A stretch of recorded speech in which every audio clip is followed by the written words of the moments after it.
సాంబార్ చేశారంటే వేసుకొని కాదు పోసుకొని తింటారు. టేస్ట్ అయితే అంత బాగుంటుంది. చేసుకోవడం కూడా చాలా సులభంగా చేసుకోవచ్చు. ఎలా చేసుకోవాలో చూసేద్దాం. ఆయిల్ హీట్ అయిన తర్వాత పోపు దినుసులు అన్నీ కూడా వేసుకోవాలి.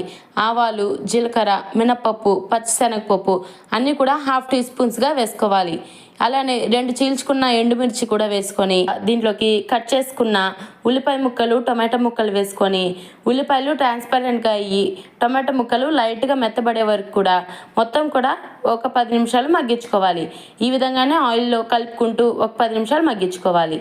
ఇప్పుడు ఈ విధంగా మగ్గిన టొమాటో ఆనియన్స్లోకి మీ దగ్గర అవైలబుల్గా ఉన్న వెజిటేబుల్స్ ఏవైనా వేసుకోవచ్చు. క్యారెట్ ముక్కలు, ముల్లంగి ముక్కలు, అలానే మునక్కాయ, వంకాయ అయితే కట్ చేసుకొని వేసుకుంటున్నాను. మీ దగ్గర అవైలబుల్గా ఉన్న వెజిటేబుల్స్ అయినా కానీ దీంట్లో యాడ్ చేసుకోవచ్చు. ఇప్పుడు దీంట్లోకి హాఫ్ టీ స్పూన్ వరకు పసుపు, 1 టేబుల్ స్పూన్ వరకు కల్లుప్పు అయితే యాడ్ చేస్తున్నాను. మీరు సాల్ట్ అయినా యాడ్ చేసుకోవచ్చు. ఇప్పుడు ఇవన్నీ కూడా ఒక 5 నుంచి 10 నిమిషాల వరకు లో ఫ్లేమ్ మీద బాగా ఆయిల్లో మగ్గించుకోవాలి. దీనివల్ల మంచి టేస్ట్ అనేది వస్తుంది. ఇప్పుడు ఈ కూరగాయల ముక్కలు అన్నీ కూడా ఆయిల్లో మగ్గిన తర్వాత మనం ముందే ఉడకబెట్టుకున్న కందిపప్పును అయితే దీంట్లోకి యాడ్ చేసుకొని 1 కప్పు వరకు వాటర్ వేసుకొని మొత్తం కలిసే విధంగా కలుపుకోవాలి. ఇప్పుడు ఈ విధంగా రెడీ అయిన తర్వాత దీంట్లోకి ముందే చింతపండు అనేది నానబెట్టుకొని ఆ రసం అనేది తీసుకున్నాను. 2 కప్పుల వరకు అయితే వచ్చింది. దీంట్లోకి వాటర్ ఎక్కువగానే యాడ్ చేసుకోవాలి.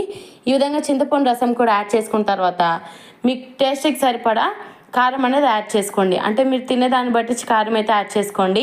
నేను ఇక్కడ 2½ టేబుల్ స్పూన్ వరకు కారం అయితే యాడ్ చేస్తున్నాను. ఇప్పుడు మొత్తం కూడా కలిసే విధంగా కలుపుకొని ఒక 15 నిమిషాలు లో ఫ్లేమ్ మీద ఉడికించుకోవాలి. లాస్ట్లో సాంబార్ పొడి వేసుకొని ఒక 5 నిమిషాలు ఉడికించుకున్న తర్వాత లాస్ట్లో ఉంటే కొత్తిమీర యాడ్ చేసుకొని దింపుకుంటే మన సాంబార్ అయితే రెడీ అయిపోతుంది. చాలా బాగుంటుంది. ట్రై చేయండి, ఫాలో చేసి లైక్ చేయండి.